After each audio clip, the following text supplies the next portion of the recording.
always came back to one thought: what would my mother think? I didn't want to disappoint her. And that was always thinking, ooh, what would mom think if I did that? So now, you don't just have to think about your parents. You also have to think about yourself too. Keep that in mind. Because all that you do matters in building a strong image of yourself as a person of character. Service. National Honor Society students must offer their time to the school or local community without any form of compensation. During their time in high school, eligible students should be engaged in volunteer work or community service. A number of years ago, we began the SOS program to give students a means of serving others in our community. There's a lot of learning that you need to do as an individual, and when you get to be an adult, when you're still now a student, that goes on in our lives besides just classroom learning. Serving others, if I looked at all four of those, probably is my favorite of the pillars. We can't live our lives in our own little world, not thinking or doing for others. Family, friends, neighbors, fellow workers, peers in your social circles, all need a help at some time or other. Sometimes it's this big and sometimes it's big. Now, some of you would say, well, this is my job, but my true service in life has always been to work with young people. I taught elementary students. I worked as a principal, building supervisor, curriculum person for young folks. I taught religious ed classes, and I've worked for over 30 years with ASP. ASP is the Appalachian Service Project, which is the mission project we have in our community. And it's an excellent example of service. Those of you that have participated know that helping others is not the only outcome of that particular project. We get to look at ourselves and realize the goodnesses we are allowed in each of our lives. Yet we have seen and grown to know families in impoverished situations. They seem to be able to look over what they don't have and enjoy a strong family tie and great friendships. I'm always amazed at how happy these families are. Please put serving others on your list of things to participate in your life. Make it a priority to help and serve others in some little way or a big way. You have just begun to hone the traits that are pillars of the National Honor Society. You have a whole lifetime to continue to participate in our community. You can come home, be in our community, in our state, in our country, in the world, in a multitude of ways. You can dream big. The sky is not even the limit anymore. I hope to read or hear about your lives in terms of whether you're leading a happy life and a good life. Put the pillars to good use in that life and rely on them as a framework for what you do. Remember their importance not only in your life, but for others. In closing, I have to quote my favorite president, Abraham Lincoln. Whatever you are, be a good one. Congratulations.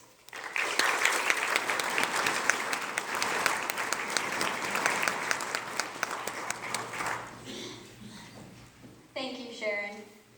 According to the selection procedures outlined in the National Honor Society Handbook, the voting members of the Faculty Council select students who demonstrate outstanding performance in all four criteria of scholarship, leadership, service, and character. The students sitting up here on stage not only meet but exceed these expectations. For current members and those former members who may be among our guests, we hope this will serve to remind you of the standards of excellence that you too are charged with maintaining as members of the nation's oldest, largest, and most prestigious student recognition program. It is at this time that we proclaim to all in attendance that membership in the Creston Community Chapter of the National Honor Society has been earned by these candidates through the effective demonstration of the four qualities that serve as standards for the Society. Members of the chapter will now review these qualities for the candidates. We will begin with scholarship.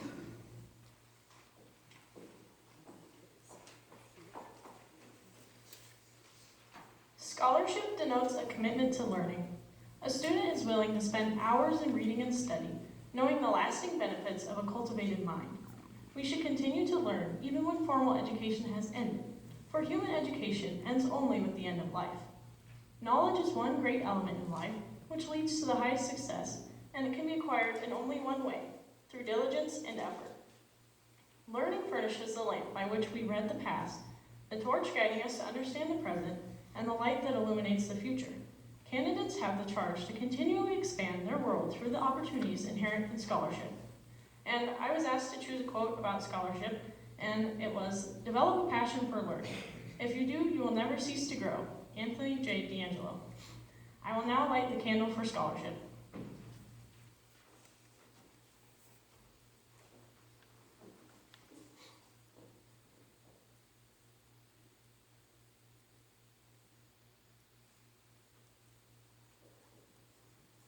Leadership.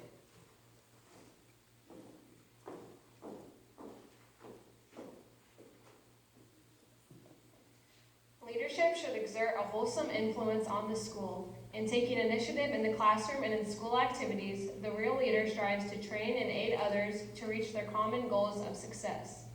The price of leadership is sacrifice, the willingness to yield one's personal interests for the interests of others. A leader has self-confidence and will go forward when others hesitate. No matter what power and resources may exist in a school, community, or nation, they are ineffectual without the guidance of a wise leader. Leadership is always needed. Thus, to lead is a meaningful and substantive charge to each of our members. And the quote that I chose was, do not follow where the path may lead. Go instead where there is no path and leave a trail," by Ralph Waldo Emerson. I will now light the candle of leadership.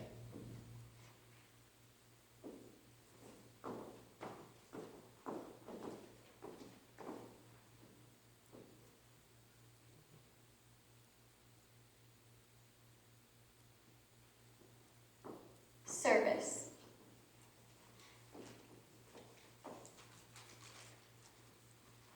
Service can be established in the routine of the day's work, where many opportunities arise to help others both at school and in the community.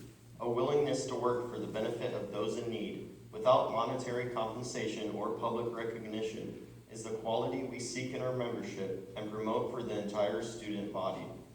We are committed to volunteering our time and talents to the creation of a better tomorrow. Don't ever promise more than you can deliver, but always deliver more than you can promise.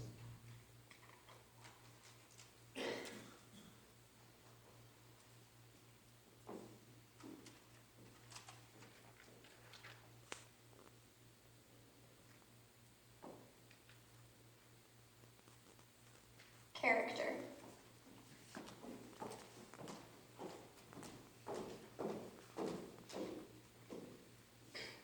Character is the force within the individual that distinguishes each person from others. It creates for each of us our individuality, our goodness. It is that without which no one can respect oneself, nor hope to attain the respect of others. It is this force of character that guides one through life, and once developed, grows steadily within. Character is achieved and not received. It is the product of constant thought and action, the daily striving to make the right choice. The problem of character is the problem of self-control. We must be in reality what we wish to appear to others, to be rather than to seem.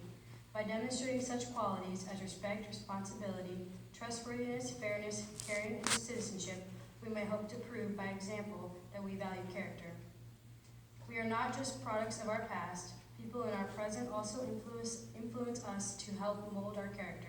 David Packard. I will now light the candle of character.